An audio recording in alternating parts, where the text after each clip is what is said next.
주간도 평안하셨는지요? 오늘 열왕기하의 말씀 속에는 엘리사라고 하는 선지자가 등장을 합니다.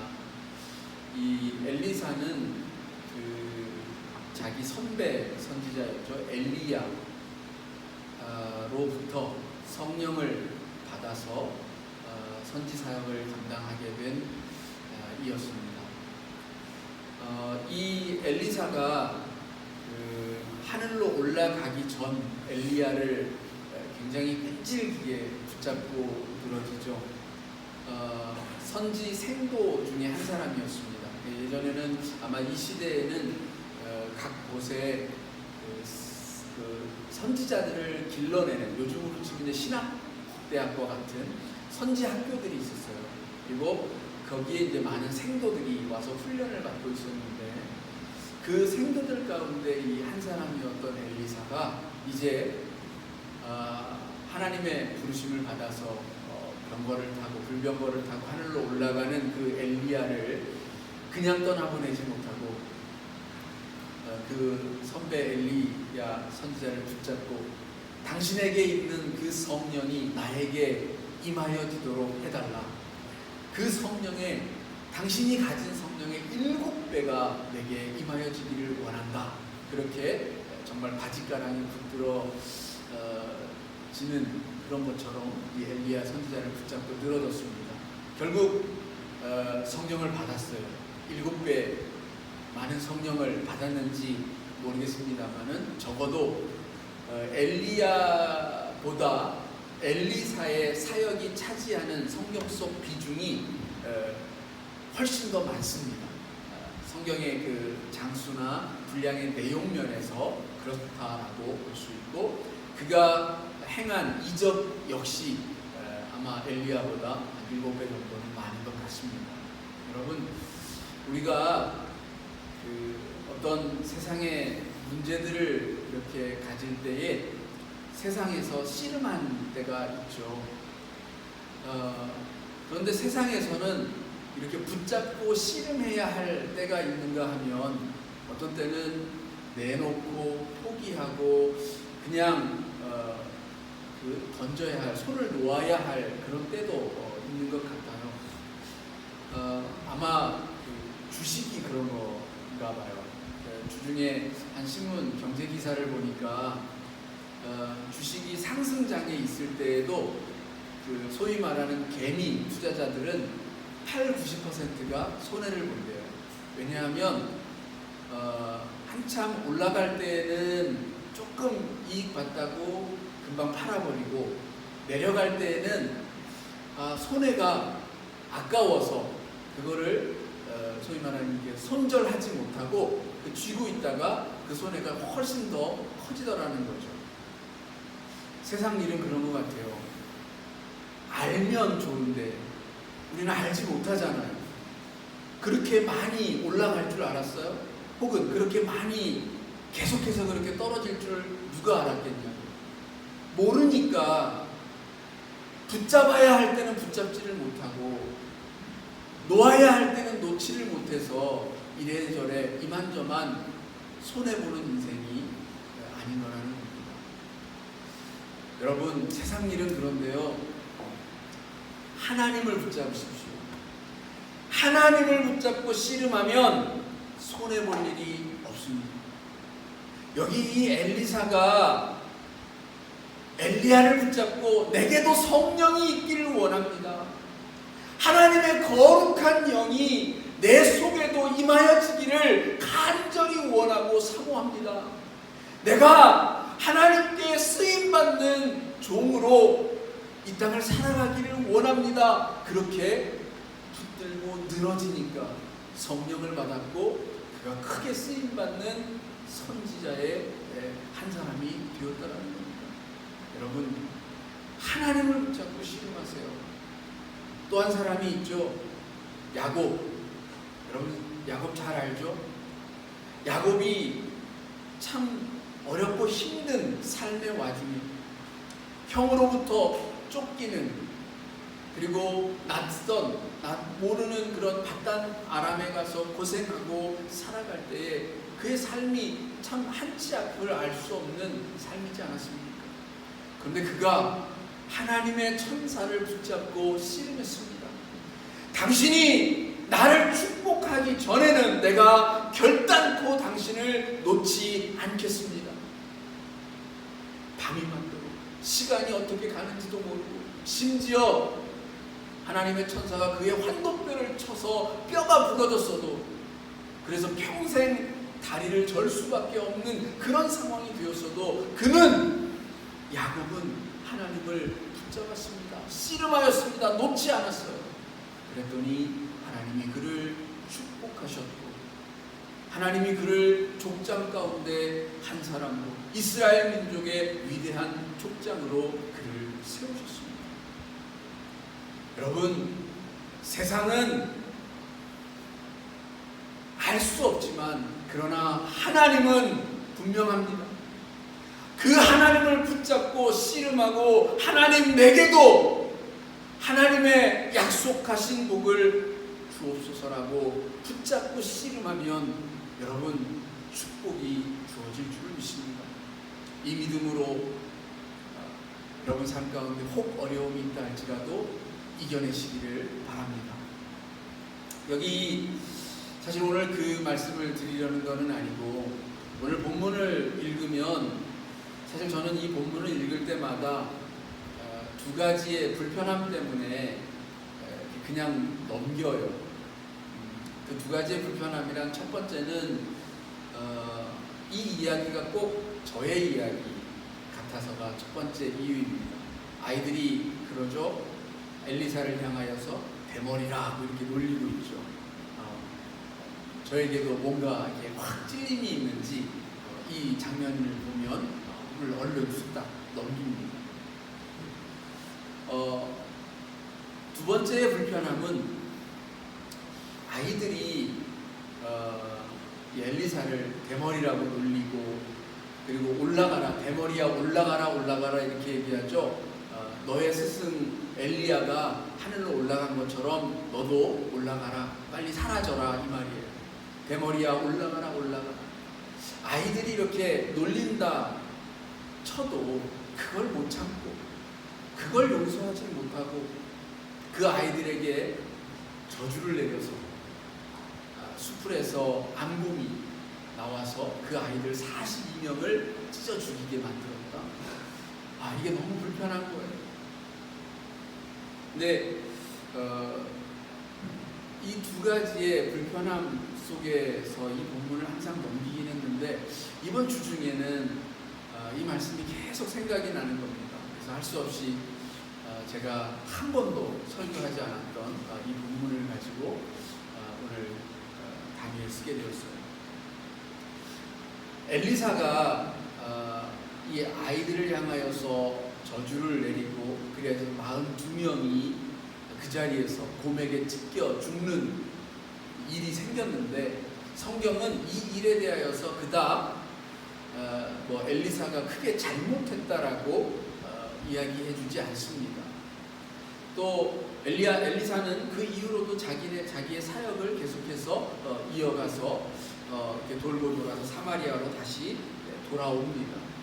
무슨 얘기냐 하면 오늘 여기 이 사건을 기록하고 있는 이 사관의 입장에서 보면 엘리사를 조금 두둔하고 있는 거예요. 그럴만했다라고 말해주고 있는 거예요. 그러면 이 성경에서 지금 초점을 두고 있는 것은 엘리사가 저 아이들을 정말 무참하게도 정말 냉혹하게도 용서를 베풀지 않고 저주하였다 여기를 말하고자 하는 것이 아니라 그 아이들이 행한 잘못 타인을 향하여서 놀리고 비난하고 비방하고 있는 그 행위에 대하여서 초점을 맞추고 있는 거다 이렇게 보면 되는 것입니다.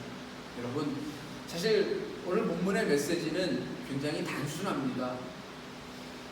우리가 더불어서 살아가고 있는 그 누군가의 약점, 컴플렉스, 그의 어떤 결함, 실수 이런 것들을 함부로 비난하지 말라라는 것입니다. 누구나 얘기를 딱 들으면 정말 분노를 자아내게 하는 지점들이 있어요. 그냥 남들이 보기에는 별것 아닌데 뭔가 그 이야기만 딱 꺼내면 불같이 화를 내게끔 하는 일이 있죠. 그런 컴플렉스를 누구나 하나쯤은 안고 살아갑니다. 근데 우리는 부지 중에 그것을 건드릴 때가 있어요.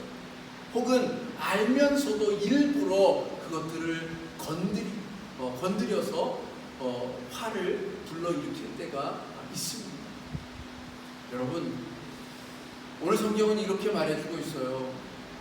우리들에게 분명히 용서, 관용, 어쩌면 가장 기독교의 사랑의 정신을 실천하는 첫 번째 우리의 과제 아닙니까? 그런데 용서와 관용을 말하기에 앞서서 그 사람으로 하여금 화내게, 분노하게 않는 것, 이게 더 중요하지 않을까요? 화를 내게끔 만들어 놓고 분노를 조장해 놓고 왜 분노하냐고, 왜 화를 내냐고, 용서하지 못하느냐고, 그래 놓고 무슨 기독교의 사랑을 말하느냐고 그렇게 이야기한다는 것은 어쩌면 조금 어리석어 보이는 행위입니다.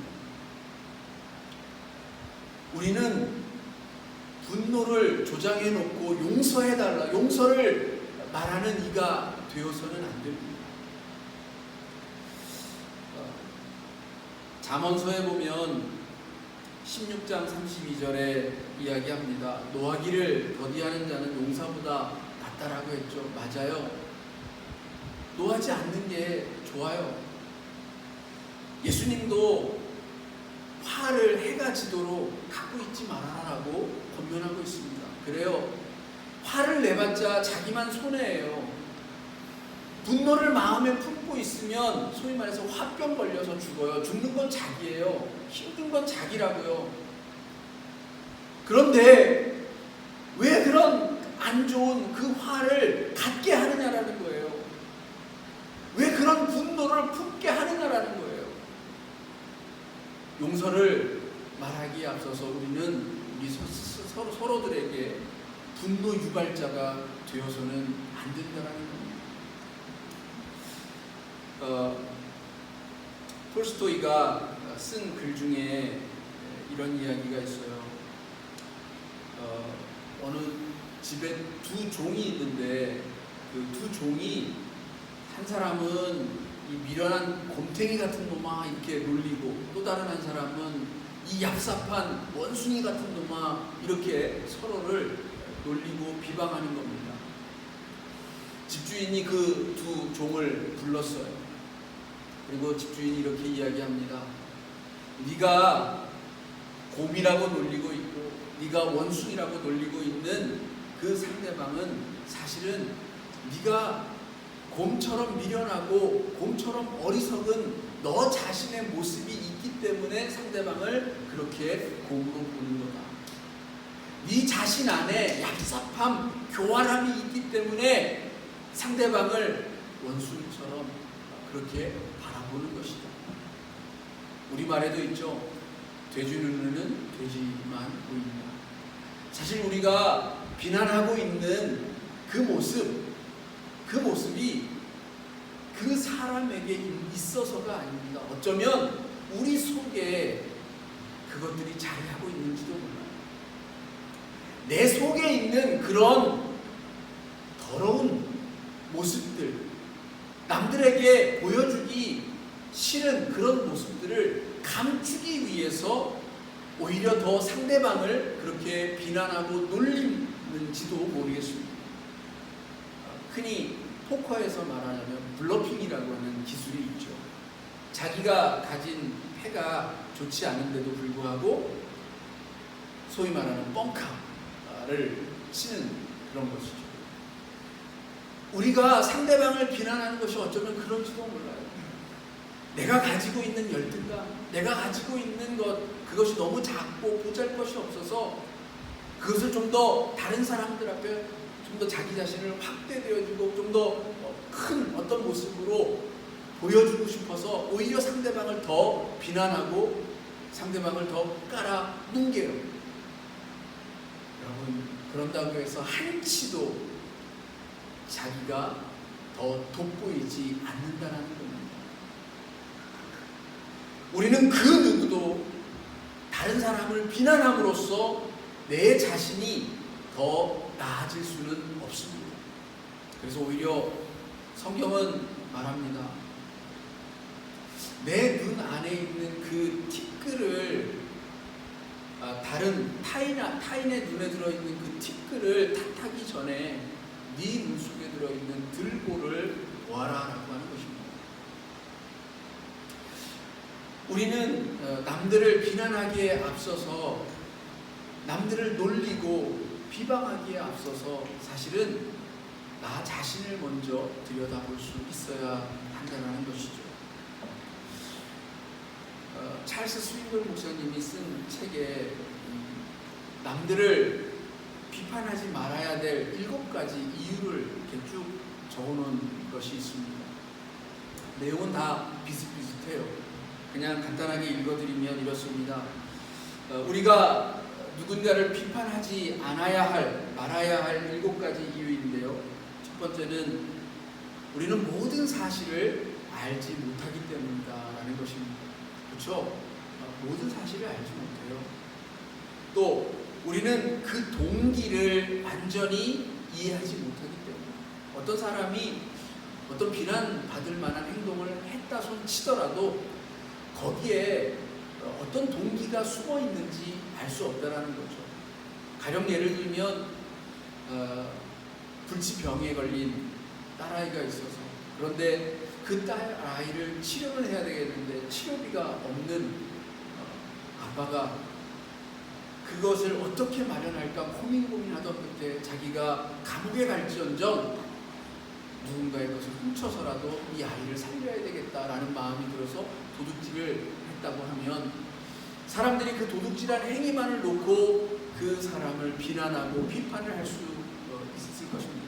그러나 그 안에 감추어져 있는 동기를 본다면 아마 조금 생각은 달라질 수 있으리라는 거죠.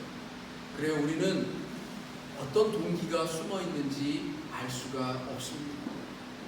그리고 또 우리는 객관적으로 사고할 수 없다라는 거예요.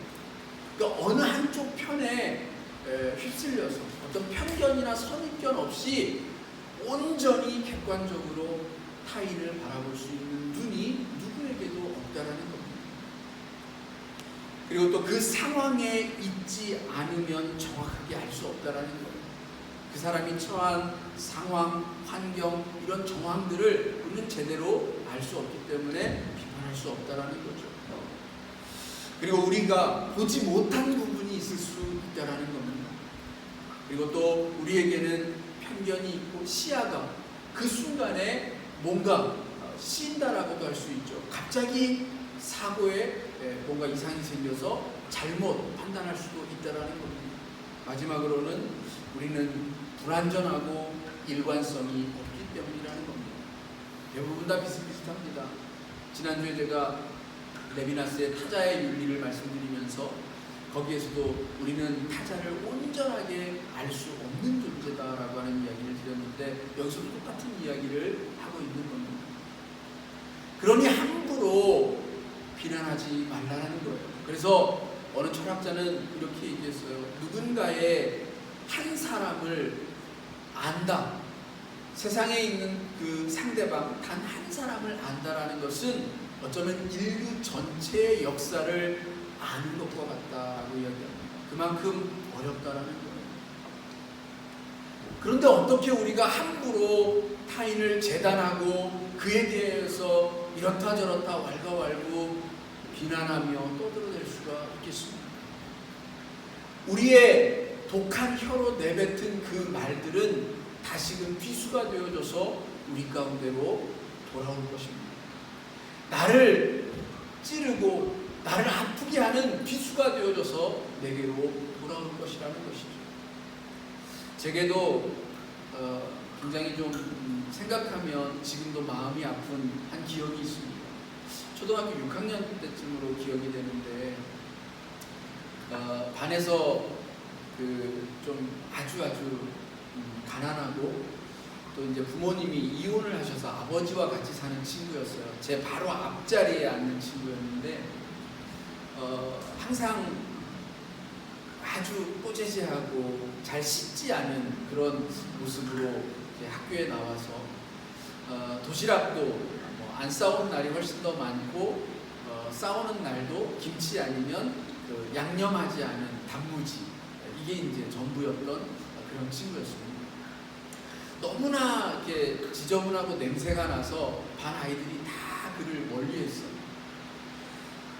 여러분 보시기에 제가 욕을 좀 잘할 것 같습니까? 맞아요. 보시는 대로 저는 욕을 잘 못해요. 살면서 그렇게 별로 이렇게 욕을 해본 적은 별로 많지 않은 것 같은데, 물론 제가 그때 그 친구에게도 다른 아이들이 그렇게 놀리고 욕하고 할 때에도 그렇게 이렇게 소리를 내어서 입 밖으로 욕을 내지는 않았지만, 제 마음속 저 깊은 한 곳에도 그 아이에 대한 굉장히 좀 안 좋은 마음.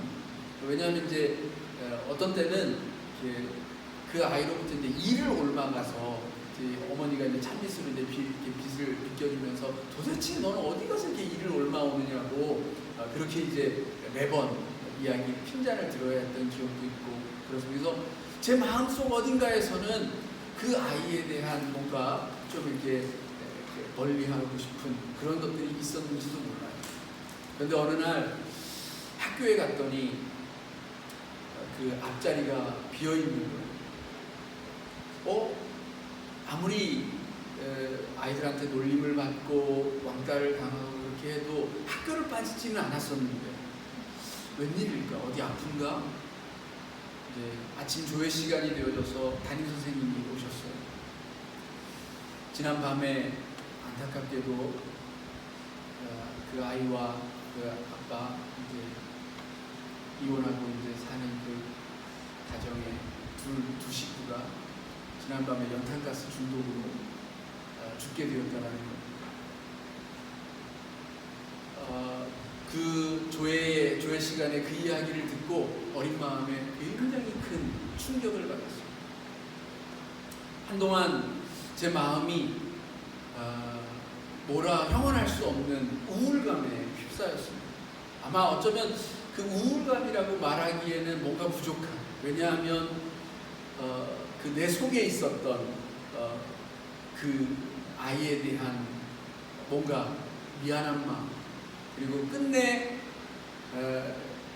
잘해주지 못했던, 위로 한마디 건네주지 못했던, 그리고 다 놀리고 그럴 때 함께 해주지 못했던 뭔가 그런 안타깝고 아쉬운 그 제 자신에 대한 죄책감이 굉장히 오랜 시간 저를 짓눌렀던 것 같아요. 어쩌면 지금까지도 그 기억이 선명하게 남아있는 걸 보면 굉장히 저에게는 큰 사건으로 각인이 되어져 있는 것 같습니다. 그래요.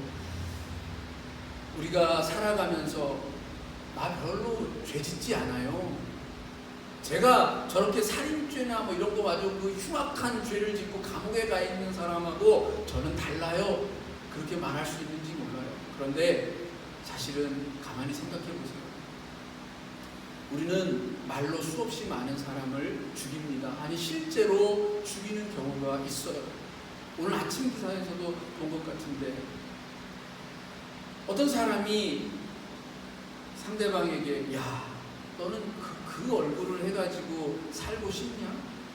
그 얼굴을 들고 다니면 다른 사람들한테 민폐이지 않냐? 혹은 야 당신은 그러니까 폐지나 죽지, 아파트 경비원이나 하고 있지, 이런 소리를 듣고 내가 정말 그렇게 다른 사람들한테 민폐를 주는 못생긴 얼굴인가? 마음이 너무 슬퍼졌어요. 나는 정말 내 삶의 이런 형편들이 너무나도 이렇게 처참하고 내가 이렇게 살아서 무엇하나 하는 그런 마음이 들었어요. 그래서 자살을 해버리고 말았습니다. 어쩌면 그렇게 그냥 지나가듯이 농담처럼 그렇게 말한 사람은 그 상대방이 죽었는지조차도 모르고 그냥 살아갈 거예요. 그런데 누가 죽인 겁니까? 우리는 그렇게 살인자이면서도 살인자 아닌 척하고 살아갈 수 있다라는 겁니다. 여러분, 함부로 비난하지 마십시오. 함부로 타인을 욕하지 마십시오. 안도현 시인이 쓴 연탄이라는 시 잘 알고 계시죠? 누군가를 우리가 저 연탄처럼 쓰고 밖에 내다버린 저 연탄처럼 그저 그냥 발로 차버리는 그러한 대상처럼 여길 수가 없습니다. 왜냐? 저 연탄은 적어도 자기의 모든 것을 태워서 누군가를 따뜻하게 만든 적이 있기 때문입니다. 단 한순간이라도 우리에게 그런 순간이 있었느냐고 되물어야 돼요. 너는 연탄과 같이 내 생을 불살라서 누군가의 마음을 따뜻하게 해준 적이 있느냐라고 우리는 물어볼 수 있어야 합니다. 그러지 않고서 함부로 타인들을 향하여서 비난의 말들을 쏟아냅니다라는 것은, 여러분, 예수님도 분명히 말씀하셨습니다. 너의 형제더러 나가라 하는 자가 있으면 그는 그 형제를 이미 죽인 자와 같다. 여러분, 오늘 우리가 살아가는 이 삶 속에서 이 아이들이 행한 일은 물론 장난일 수도 있을 거예요. 그냥 농담 삼아서 그냥 장난처럼 한 말인데 뭘 그렇게까지 과하게 반응하느냐라고 엘리사를 향하여서 원망할 수도 있을 거예요. 그 부모들이 이 사건을 겪었다라고 하면 엘리사 선지자를 향하여 얼마나 원망드는 그런 마음을 품었겠습니까? 근데 오늘 성경은 그것을 모르는 게 아닙니다. 그래요. 용서가 필요합니다. 우리 용서하는 삶을 살아야 돼요. 사랑을 베푸는 삶을 살아야 해요. 타인의 상처를 감싸 안을 수 있는 우리의 삶이 있어야 합니다. 기독교의 정신이 바로 거기에 있으니까요. 그런데 그렇다라고 해서 분노를 일부러 유발할 필요는 없다라는 거죠. 사도 바울은 얘기합니다. 너희의 은혜를 더하게 하려고 죄를 더하겠느냐? 하나님의 은혜를 더 크게 받으려고 죄를 더하겠느냐라고 묻고 있는 겁니다. 여러분, 사랑받기, 용서받기 위해서 분노를 유발해야 되겠습니까? 누군가를 화내게 만들어야 되겠습니까? 아니죠. 그건 어리석은 일입니다. 또 한 주간을 살아가시면서 우리는 누군가를 비난하기는 쉬워요. 그러나 비난 대신에 타인의 약점을 보려 하지 말고 그 사람이 가지고 있는 장점을 먼저 보려 하고, 비난 대신 칭찬을 더 많이 할 수 있는 한 주간이 되시기를 주님으로 축원합니다. 기도하시겠습니다.